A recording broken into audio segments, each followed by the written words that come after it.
Programme کے اس segment میں ہمارے ساتھ موجود ہیں وفاقی وزیر برائے مواصلات اور پوسٹل سروسز مراد سعید صاحب. بہت شکریہ پروگرام میں شرکت کرنے کا. اور ناظرین، اس سے پہلے جو بات ہو رہی تھی منسٹر صاحب، کہا جا رہا ہے سسٹم فیلئر ہے، اور کراچی میں آپ کے ماشاءاللہ 21 ایم پی اے، ایم کے ایم آپ کے اتحادی 13 ایم پی اے، اور کراچی کے جو آج حالات ہیں وہ وہیں کے وہیں ہیں جب صدر عارف علوی صاحب کشتی لے کے لوگوں کو ریسکیو کرتے تھے. آج تو وہ کشتیاں بھی نظر نہیں آ رہی. بسم اللہ الرحمن الرحیم. ارشد بھائی، پہلے تو میں یہ کراچی کے اندر حالات اس وقت کراچی کے چل رہے ہیں، اور جس طرح کے قائد کا شہر، پاکستان کا سب سے بڑا شہر پانی میں ڈوب چکا ہے، تو دکھ بھی ہوتا ہے.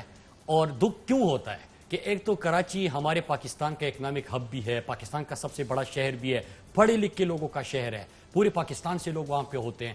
لیکن نہ یہ جو سندھ کے زرداری لیگ ہے، نہ کراچی یہ ڈیزرو کرتا ہے کہ ان کی حکمرانی ہو وہاں پہ صوبے کے اندر، اور نہ یہ جو رویہ ہے اور سلوک ہے یہ ڈیزرو کرتے ہیں. کیونکہ آپ کو پتہ ہے کہ 1-2 سال پہلے جب یہ بارشیں آئی، لوگ مرے، کرنٹ لگنے کے واقعات ہوئے وہاں پہ لوگوں کے گھروں میں، تو 4 لوگ اس میں مر گئے. لیکن جب ان سے سوال ہوتے تو کہتے ہیں کہ اسلام آباد ایسا ہے اور پتہ نہیں کہ کراچی ایسا ہے. جب بارش آتا ہے تو پانی آتا ہے، جب زیادہ بارش آتا ہے تو زیادہ پانی آتا ہے. مطلب آپ حکمران ہو، 3 نسلوں سے آپ کی حکومت ہے، یہ آپ کی جسٹیفیکیشن ہے. اب میں آ جاتا ہوں آپ کے سوال کے اوپر. دیکھیں ارشد بھائی، آپ کو پتا ہوگا کہ اس سے پہلے لاک ڈاؤن اور وہ ساری صورتحال جو چل رہی تھی، اس میں عمران اسماعیل جو گورنر ہے، ہمیں لوگ فون کرتے تھے، رابطے کرتے تھے کہ لوگ بے روزگار ہو گئے تھے، ان کے پاس کچھ نہیں ہوتا تھا. وہ وہاں پہ پہنچ جاتے، ان کو دکھ ہوتا ہے. اس وقت جو لوگوں کو امداد پہنچانے کے لیے، اگر آپ نے دیکھا ہوا کراچی میں جو پی ٹی آئی کے ایم این ایز ہے آن گراؤنڈ وہ کام کر رہے تھے. حکومت ان کی لوکل گورنمنٹ، آج وہ MNAs MPAs نظر نہیں آ رہے تھے کہ آپ کو ایم پی ایس لگے ہوئے ہیں، اور ایم این ایز اس وقت آپ کو پتا ہے کہ پارلیمنٹ کا سیشن چل رہا ہے اور فیٹ اپ کی جو امپورٹنٹ لیجسلیشن ہے وہ بھی چل رہی ہے. لیکن میں پوائنٹ کے اوپر، لوکل گورنمنٹ کس کے انڈر ہے؟ ان کے انڈر ہے. آپ کا جو پانی کے مسائل ہوتے ہیں وہاں پہ پبلک ہیلتھ کس کے انڈر ہے؟ ان کے انڈر ہے. کراچی میں یہ سوال کرتا ہوں آج آپ کے پروگرام میں کہ این ایف سی کی بڑی بات ہوتی ہے، ابھی تک پچھلے 10-12 سالوں میں سندھ کو این ایف سی میں کتنا پیسہ ملا، کتنے ہزار ارب ملا، اور اس میں انہوں نے کراچی کے اوپر کتنا لگایا، کہاں پہ لگایا؟ اس کا حساب اس لیے ہونا چاہیے کہ اتنا زیادہ پیسہ آپ کے پاس آ رہا ہے. 18ویں ترمیم کی آپ بات کرتے ہو، این ایف سی کی بات کرتے ہو، لوکل گورنمنٹ آپ کے انڈر ہے، تمام ادارے آپ کے انڈر ہے، ہر جگہ پہ، ہر تحصیل لیول پہ وہاں پہ ٹی ایم ایز یا جو کے ایم سیز وغیرہ کہتے ہیں وہ ہوتے ہیں. تو کیا ان کا کام یہ نہیں ہے؟ آپ کچرا نہیں اٹھا سکتے، آپ نالوں کی صفائی نہیں کر سکتے، لوگوں کے گھروں میں پانی جا رہا ہے، لوگوں کی گاڑیاں جو ہے پوری جو ان کے اثاثے ہیں اس میں بہہ کے جا رہے ہیں، اور آپ کیا زرداری کا سالگرہ منا رہے ہیں؟ مطلب کوئی شرم ہوتی ہے، کوئی حیا ہوتی ہے، لیکن انہیں کیا پتا کیا ہوتی ہے. ان کا تو ضمیر ہی نہیں ہے کہ آپ کی 3 نسلوں سے حکومت ہے اور یہ چیزیں ہو رہی ہیں. اور ہاں، ہم نے وفاق میں کیا کیا؟ انہی حکومتوں کے بارے میں جو آپ بات کریں، ان کو آپ کی حکومت کی این آر او دینے تو نہیں جا رہی، خاص طور پہ نیب قوانین کے حوالے سے. فارن منسٹر شاہ محمود قریشی صاحب نے جو آج میڈیا سے ناظرین اس حوالے سے بات کی، نیب قوانین میں جو ترمیم ہونے جا رہی ہے اور اپوزیشن کے ساتھ جو بات چیت ہو رہی ہے جس کا ایک سلسلہ کل بھی چلے گا، کیا کہا شاہ محمود قریشی صاحب نے؟ آئیے دیکھتے ہیں. آج کا اجلاس ہوا، اور جیسے پچھلے اجلاس میں طے ہوا تھا کہ ہم جتنے مسودے ہیں اپوزیشن سے شیئر کریں گے، چنانچہ ہم نے ان سے شیئر کر لیے، اپنا نقطہ نظر ان کی خدمت میں پیش کر دیا اور ان کو مل گیا. ان کو کچھ وقت درکار تھا مزید اس پہ مشاورت کے لیے، اور ہم نے بھی ان سے تقاضا کیا کہ جس طرح نیب پر ہم نے اپنا موقف پیش کیا ہے ان رائٹنگ، آپ بھی اپنا موقف ہمارے سامنے رکھیے تاکہ ہم آپ کے موقف کو کنسیڈر کر سکیں کہ آپ کہہ رہے کیا ہیں، آپ چاہتے کیا ہیں، اور ہماری اور آپ کی سوچ میں خلیج کتنی ہے، اور اس کو ہم نے اس کو عبور کیسے کرنا ہے. تو طے یہ ہوا ہے کہ آج کی نشست ہم برخاست کر رہے ہیں، کل شام 6 بجے یہیں دوبارہ اجلاس ہوگا.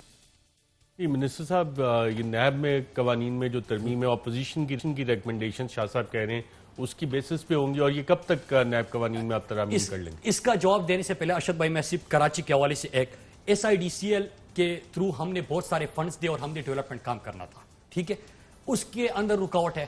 میں اپنے کراچی کے ایم این ایس کو جو ہم نے یہاں سے کہا کہ آپ وہاں پہ ڈیولپمنٹل کام کریں، ان کی آپ پارلیمنٹ کے اندر کراچی کے لیے آواز سنیں اور ان ایشوز پہ بات سنیں کہ وہ کہہ رہے کہ رکاوٹ ہے. کل میں انشاءاللہ کیبنٹ میں خود بھی پرائم منسٹر صاحب کو کہوں گا کہ کراچی، ان جیسے لوگ، یہ فرزند زرداری اور زرداری لیگ، یہ کراچی ڈیزرو نہیں کرتا. اگر یہ نہیں کر رہے تو کب تک یہ 18ویں ترمیم NFC بیچ میں لے کے آتے ہیں نا. اگر آپ کوئی بھی کام کرو کہتے ہیں 18ویں کیا کریں گے؟ گورنر راج لگائیں گے؟ کیا کریں گے؟ پرائم منسٹر نے کراچی پیکج کا اناؤنس کیا تھا، اتنا بڑا پیکج، وہ کدھر گیا؟ میں SIDCL کے تھرو کام کریں، میں یہی آپ کو بتا رہا ہوں. وہ تو ابھی تک شروع بھی نہیں ہوا. آپ رکاوٹ ہے، آپ پوچھے تو اس کا کیا حل ہے؟ گورنر راج لگائیں گے؟ 18ویں ترمیم آپ سامنے لے کے آتے ہو کہ آپ نہیں کر سکتے، لیکن آپ کیا آپ کے رحم و کرم پہ چھوڑ دیں؟ آپ کے رحم و کرم پہ نہیں چھوڑا جائے گا. کل اس کو کیبنٹ کے اندر بھی ڈسکس کریں گے. کراچی یہ لوگ ڈیزرو نہیں کرتے، کراچی ان جیسے حکمران ڈیزرو نہیں کرتے. کراچی کو بہترین چاہیے، کراچی کو سہولیات چاہیے، اور ہم کراچی کے ساتھ کھڑے ہوں گے. ان کے رحم و کرم پہ ہم نے نہیں چھوڑنا. اب آتے ہیں سر آپ کے نیب قوانین پہ. دیکھیے یہ اپوزیشن کی ہمیشہ سے خواہش رہی ہے. آپ جب بھی ان سے بات کریں گے ان کا کیا ہوتا ہے کہ ہم کسی بھی قانون سازی کے اوپر بات کریں گے لیکن پہلے نیب کے اوپر بات کر لیں. ہم کوئی بھی چیز حکومت سے بات کریں گے، ہم پارلیمنٹ میں آپ کی باقی قانون سازی جو ہونی ہے اس کو منظور کرائیں گے، رکاوٹیں نہیں ڈالیں گے. عوام سے کے لیے بہترین قوانین ہو، ملک کی بہتری کے لیے قوانین ہو، اس میں رکاوٹیں تب ڈالیں گے جب آپ نیب کے اوپر بات نہیں کریں گے. ان کا بس چلے کہ نیب بند ہو، ان کا بس چلے تو ان کو کھانے پینے کی مکمل چھوٹ ہو، ان کا بس چلے تو تمام جو کیسز چل رہے ہیں اور جو احتساب ہونا ہے یہ ختم ہو، سب چیزیں ٹھیک ہو جائے گی. خواہش ضرور ہو سکتی ہے. اب آپ فیسیلیٹیٹ کریں گے؟ شاہ صاحب کہہ رہے ہیں کل ان سے ریٹن تجاویز مانگی ہے، ان تجاویز کا کیا کریں گے؟ اگر کوئی یہ کہے کہ پلی بارگیننگ جو ہے جس میں آپ نے 100 روپے چوری کی ہے، 25 روپے آپ واپس کر دو، 75 کھا لو، اگر اس کو چینج ہونا چاہیے تو بالکل ہونا چاہیے. اگر کوئی یہ کہے کہ کس طرح کے نیب کے اندر ان کو گرفتار کیا جاتا ہے، پھر یہ باقی ضمانتوں بے باہر آ جاتے ہیں، قوم کا پیسے کا کوئی حساب نہیں ہوتا، اس کی بہتری ہونی چاہیے، بالکل ہونی چاہیے تاکہ انہوں نے جتنا لوٹا ہے وہ پیسہ ان سے لے کے قومی خزانے میں جمع ہو. اگر یہ قانون سازی ہے تو بہتر بالکل ہونی چاہیے. لیکن اگر کسی کا یہ خیال ہے کہ تمام کھاتے بند اور جتنا کھا چکے ہیں وہ تمام سب کچھ معاف، اور جو آگے کے لیے بھی کھانے کی امید رکھتے جس کے سن میں حکومت ہے ان کی، اگر کسی کی یہ خواہش ہے تو یہ خواہش ہی ہوگی، اس کی تکمیل نہیں ہو سکتی. منسٹر صاحب ایک اور معاملہ، آج قومی اسمبلی میں احسن اقبال صاحب اور آپ تقریباً آمنے سامنے تھے. یہ معاملہ کیا ہے؟ کچھ 50 ارب روپے کے کک بیکس کمیشن کا معاملہ ہے. یہ جاوید صادق کون ہے؟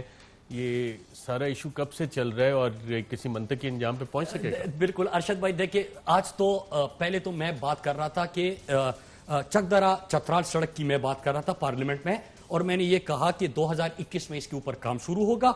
یہ سی پیک میں پچھلے سال ریکمنڈیشن دے چکا ہوں اس کو شامل کرنے کی. اور تیسرا ہے کہ لوگوں کا خیال ہے کہ موٹر وے بننا چاہیے تو اس سال ہم فیزیبلٹی شروع کر دیں گے. میں یہ بات کر رہا تھا. اس نے تو ہمیشہ اگر کوئی کہے کہ پاکستان کا خواب کس نے دیکھا تھا تو وہ کہیں گے کہ نواز شریف نے. اگر کوئی کہے کہ پاکستان کس نے بنایا تھا کہتے کہ نواز شریف نے. مطلب جو بھی بات آپ کریں نا کہ آپ کوئی چاند پہ پہلا بندہ کون گیا تھا وہ کہے گا کہ نواز شریف. ٹھیک ہے، تو وہ تو اس قسم کی بڑھ کے آ گیا اور یہی چیز اس نے خود دہرائی. اب یہ ہوا کیا ہے، معاملہ کیا ہے کہ 2013 میں ان کی حکومت بنتی ہے. ایک پروجیکٹ ہے تقریباً 300 ارب تک یہ لے کے گئے تھے پھر ملتان سکر، اور یہ 2015 میں اس کی بلڈنگ ہوتی ہے. لیکن 2013 میں آپ کے ساتھ میں MOU کے کر کے آپ کو یہ پروجیکٹ دے چکا ہوں. اب یہ دنیا میں کہاں پہ ہوتا ہے؟ یہ ڈاکومنٹس ہے نمبر 1. نمبر 2 اس میں جاوید صادق نامی بندہ جو ہے، میں نے یہ سوال کیا تھا کہ اس کا کیا کردار تھا. اب کردار کیا تھا؟ یہی جاوید صادق اسی کمپنی کے پاس ملک کے اس وقت کے وزیر اعظم نواز شریف اور احسن اقبال کو لے کے گئے اور ادھر MOU تیار ہوا. نہ منسٹری کمیونیکیشن کا کوئی کام، نہ NHA کا، نہ کسی کو پتا. یہ ہو گیا.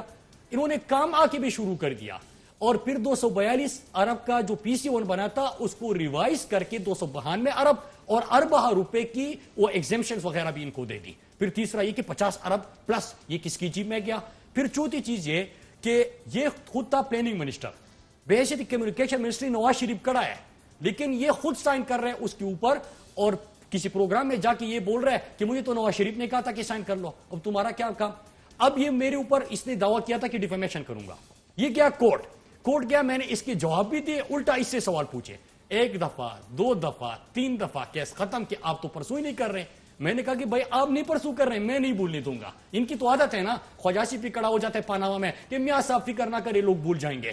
عمران خان نے تب کہا تھا کہ لوگ نہ قوم بھولے گی نہ میں بھولنے دوں گا. میں نے بھی احسن اقبال کو کہا کہ نہ قوم بھولے گی نہ میں آپ کو بھولنے دوں گا. لہٰذا ان کا یہ خیال تھا کہ اس کو ختم کر دے تو لوگ بھول جائیں گے. میں نے کہا کہ قوم نہیں بھولے گی. اور اس کے اوپر پھر اس نے ایک اور سوال کیا ڈیٹ کمیشن کا کہ نیب میں اس وقت یہ کیس چل رہا ہے، میں آپ کو یہ بھی بتاؤں، اور نیب میں میرے دور سے پہلے کا، ہماری دور سے پہلے کا چل رہا ہے. اب آتے ہیں ڈیٹ کمیشن کے اوپر. ڈیٹ کمیشن کا میں نے اچھی آفر دی ہے اور میں نے ڈیٹ کمیشن کا اسپیکر صاحب کو کہا کہ آپ ایک کام کریں کہ اسی ایوان میں وہ رپورٹ لے کے آئے, آپ رولنگ دے دیں, آپ کہیں کہ یہ ایک ہفتے کے اندر کافی عرصہ ہو گیا ڈیٹ کمیشن کی رپورٹ, اور میں خود چاہتا ہوں کہ یہ رپورٹ آئے ارشد بھائی, ایسے بڑے بڑے انکشافات آپ کے سامنے آئیں گے کیونکہ میں ڈاکومنٹس دیکھ چکا ہوں. اگر ایک بندہ کورٹ سے بھاگ گیا تو کیوں بھاگا؟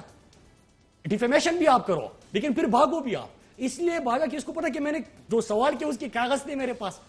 یہ تو ڈائلاگ مارتے ہیں نا باہر آ کے بڑی بڑی بڑکیں مارتے ہیں. یہ کیس آپ نیب میں بھیجیں گے, ایف آئی اے میں بھیجیں گے؟ یہ میں نے ایف آئی اے بھیجا تھا, ایف آئی اے کی انیشیل انکوائری مکمل ہو گئی تھی, انہوں نے ریکمنڈیشن دی تھی کرمینل پروسیڈنگ, انہوں نے کہا تھا کہ ابھی اس کو کرمینل پروسیکیوشن اس پہ چلے جاتے ہیں.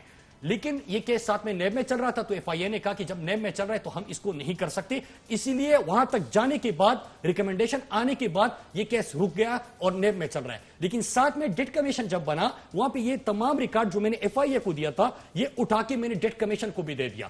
ڈیٹ کمیشن نے اس میں سوالات بھی پوچھے میرے انفارمیشن کے مطابق, اس میں گواہان بھی پیش ہوئے ہیں, اس میں لوگ بھی آئے ہیں, اور باقی آپ انویسٹیگیٹو جرنلزم کرتے ہیں, آپ خود پوچھ لیجئے گا کہ کیا کچھ ہوا ہے وہاں پہ. ہم نے جو اس پہ معلومات کی اس میں اور بھی بہت سے لوگ کافی زیادہ انٹرسٹڈ ہیں اور شاید یہ اس طرح سے پائے تکمیل کو نہ پہنچ سکے کیونکہ کچھ جیسے باقی کیسز رکوائے گئے تھے یہاں بھی انفلوئنس کچھ استعمال. میری اطلاع یہ جیسے آئی پی پی رپورٹ پبلک ہونے سے روک دی گئی, کابینہ کا فیصلہ تھا آپ کا. آپ تھوڑی سے اور سوالات بھی کریں کہ جب گواہان کو سامنے رکھا کیا تو انہوں نے کیا کچھ بیانات دیے ہیں, کیونکہ میرے پاس تو ابھی رپورٹ نہیں ہے لیکن میرے پاس تو ریکارڈ تو میں دیکھ چکا ہوں. اس ریکارڈ کی بنیاد پہ جب سوال و جواب ہوا تو جوابات کیا آئے تھے آپ ذرا یہ دیکھ لیں. لیکن ایک چیز آپ نے کہا کہ یہ نہیں پہنچ سکتا. ارشد بھائی میں نے اپنی قبر میں جانا ہے, میں کم از کم یہاں پہ اتنا کچھ کروں کہ اگر میرے ملک کا 50 ارب حکومت تو کرتی ہے, آئی پی پیز رپورٹ آپ کی حکومت کا کریڈٹ ہے, اتنے بڑے بڑے کام کیے, کابینہ نے فیصلہ کیا وہ پبلک ہوگی لیکن نہیں ہو سکتی. سوال اور کیے کیونکہ چند لوگ اس سے زیادہ پاورفل ہیں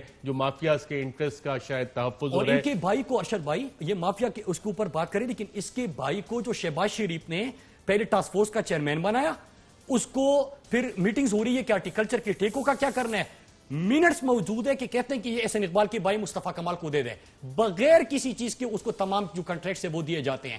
میں بھی سوچتا ہوں کبھی کبھار ارشد بھائی, میں نے آج پارلیمنٹ میں بھی کہا کہ یہ پاناما وغیرہ میں یہ سارے آ کے کھڑے ہو کے پیسہ کسی اور نے چرایا, جائیدادیں کسی اور کی ہے, یہ یہاں پہ آ کے ڈیپینڈ کرتے ہیں جیسے یہ چارٹرڈ اکاؤنٹنٹ ان کے, جیسے ان کے منشی ہو. لیکن آپ کو بعد میں پتا چلے گا کہ جب ریکارڈ دیکھتے ہیں تو سمجھ جاتے کہ ان کے بھی مفادات ان سے وابستہ ہے, یہ بھی اوبلائج ہو رہے تھے, ان کو بھی پیسے مل رہے تھے, ان کو بھی کنٹریکٹس مل رہے تھے, ان کو بھی نوازا جا رہا تھا. جب منسٹر صاحب پاکستان پیپلز پارٹی اور نون لیگ کو آڑے ہاتھوں لیتے ہیں, ٹرانسپیرنسی انٹرنیشنل نے ایک لیٹر لکھا اور کہا کہ جی آپ نے پیپرا رولز فالو نہیں کیے. اس میں پیسے آپ لوگ لے رہے ہیں یا حکومتی کوئی پیسہ خرچ ہو رہا ہے؟ کیونکہ اکثر لوگ جن سے ہم نے بات کی وہ کہتے ہیں باقی سب کچھ ہو سکتا ہے, مراد سعید کرپشن سوچ بھی نہیں سکتا. تو یہ 118 ارب پیپرا رولز کیا معاملہ کیا ہے؟ یہ بہت سارے لوگوں کی خواہش تھی جس کو توپوں کا رخ میری طرف کرنے کی, لیکن آدھے گھنٹے میں جس طرح لیٹر آیا, نمبر 1 ٹرانسپیرنسی انٹرنیشنل کی کوئی رپورٹ نہیں ہے, ایک عام شہری نے ان کے پاس اپنی وہ کمپلینٹ درج کی, کمپلینٹ انہوں نے ڈی جی پوسٹ کو بھیجی, ڈی جی پوسٹ نے 30 منٹ کے اندر اس کا جواب دیا. اب جو کویسچن تھا اس میں ہے کیا اس میں کوئی انویسٹمنٹ ہو رہی, کیا اس میں کوئی سرکار کا پیسہ لگ رہا ہے؟ 1 روپیہ نہیں لگ رہا. جو ادارہ 15 ارب کے خسارے میں تھا اس میں 118 ارب کی انویسٹمنٹ آ رہی ہے. اور اس پہ آپ نے میٹنگ بھی کی, منٹس بھی موجود ہیں. منٹس میں میں نے یہ سوال کیا تھا کہ آپ public private partnership authority PPRA rules اور ان چیزوں کے اوپر کیوں نہیں جاتے, جس کے اوپر مجھے جواب منٹس موجود ہے جس میں مجھے کہا گیا کہ اس کی کوئی ضرورت نہیں ہے کیونکہ ایجنسی فنکشن کی جا رہے ہیں. ایجنسی فنکشن کیا ہوتا ہے کہ آپ اس وقت اسٹیٹ بینک کے ایجنسی فنکشن کا کردار ادا کرو گے. یونیورسل پوسٹل یونین کا ایک قانون ہے کیونکہ ہم یو پی یو کی ممبر ہیں تو اس کے تحت یہ چیز ہوتی ہے. لیکن میں پھر دوہراؤں رہا ہوں, 15 ارب کے خسارے والے ادارے میں 118 ارب کی انویسٹمنٹ آ رہی ہے, اس سے ہوگا کیا؟ اور میں پھر بتاؤں کہ یہ ہوتا ہے کہ جب آپ خود کرپٹ نہیں ہوتے, جب آپ خود ملک کے لیے کام کرتے ہیں تو کیا ہوتا ہے کہ اگر آپ کو کسی عام شہری کا کمپلینٹ انہوں نے فارورڈ کر دیا ہے تو آپ ڈی جی کو کہہ دو کہ جا کے 30 منٹ کے اندر جواب دے دو. یہ تو چپتے ہیں, میں نے کہا کہ جا کے جواب دے دو, لیکن کس چیز کا جواب دیا کہ 1 روپیہ سرکار کا جا نہیں رہا, سرکار روپے نہیں لگا رہا, بجٹ نہیں ہے, 118 ارب 15 ارب کے خسارے والی ادارے میں انویسٹمنٹ آ رہی ہے. نمبر 2